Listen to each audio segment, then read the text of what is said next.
Hey, this is JD Stewart, New Magic Academy. I'm here with Daniel Kopp from Spain. That's right. He's from Spain, the first Spaniard we've had doing a lecture, and I'm excited about that. That's really, really good. He is a cruise ship magician. He is doing mentalism, stage. He does it all. It's really exciting. I've been spending a little bit of time here talking with him, and he's just a great guy. Right? So, Daniel, how you doing?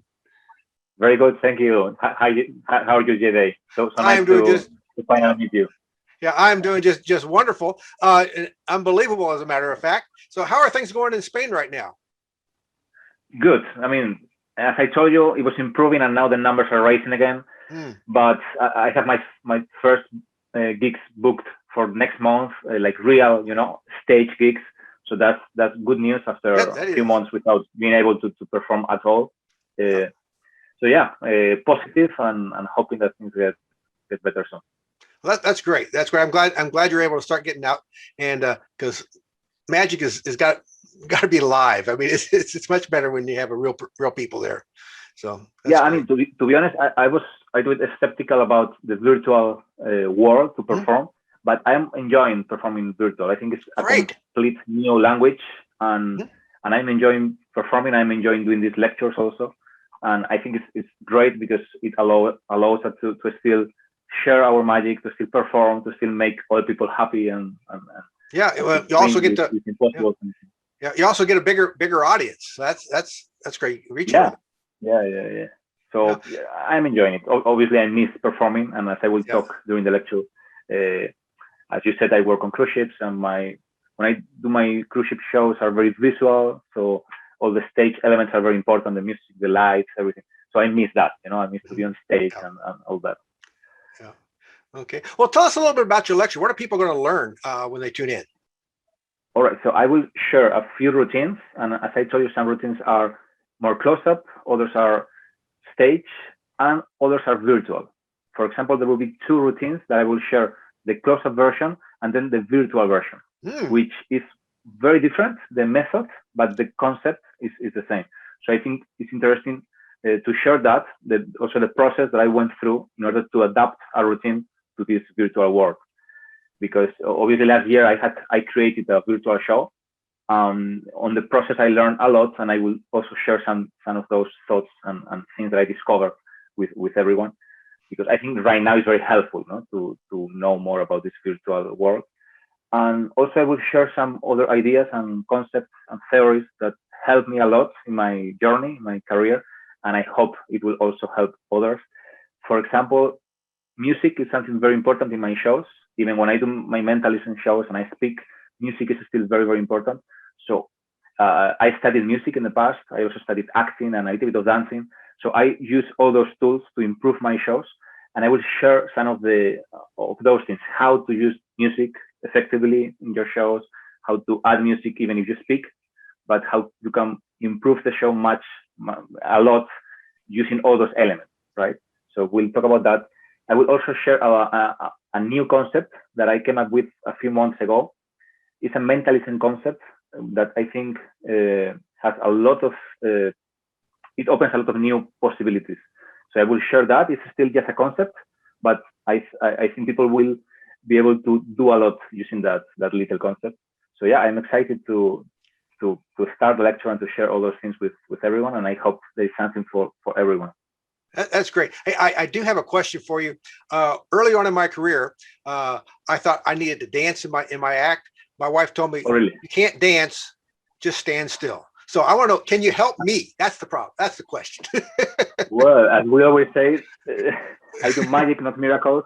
So if they tell you cannot dance, probably I cannot do anything. But I mean, I don't think as magicians we don't need to dance. Okay, we don't need to dance. We don't need to sing. For example, I also studied singing, and it helps a lot.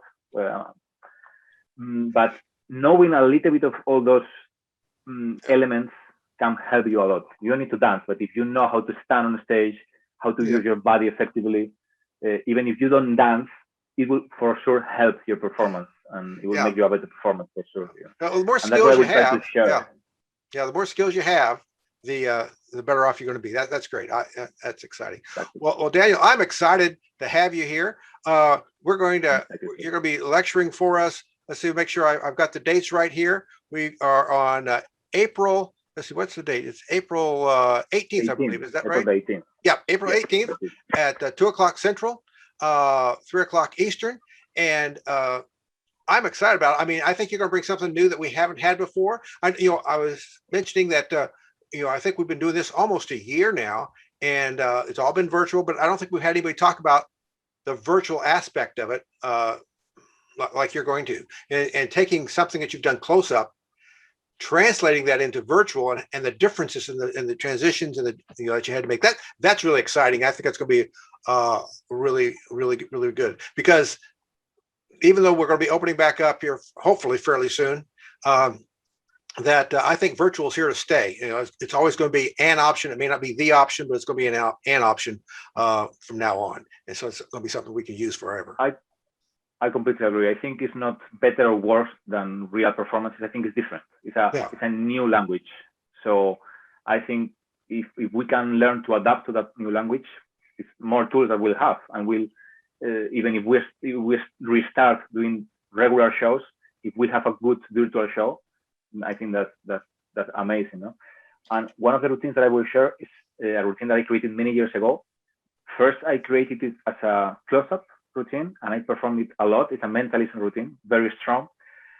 And I will share how one day I needed to adapt it to stage. So I will share how I did that transition and how I adapted a close-up routine to stage, and then how last year I needed to adapt it to virtual. So the same routine, I will share 3 versions: close-up, stage, and virtual. And I think it's not just about the routine, but also the process, no? How to adapt something to different languages.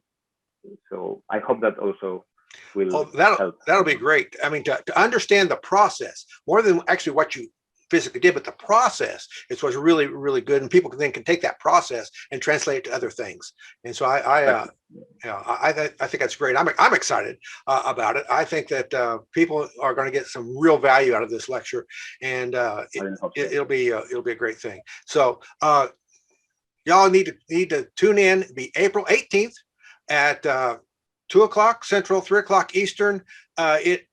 I think you're going to learn some great stuff here. Daniel is a great guy. You're going to learn a lot of stuff from him, and don't miss it. Don't miss it. You're going to be here. Daniel, thank you so very much, and we'll be seeing you.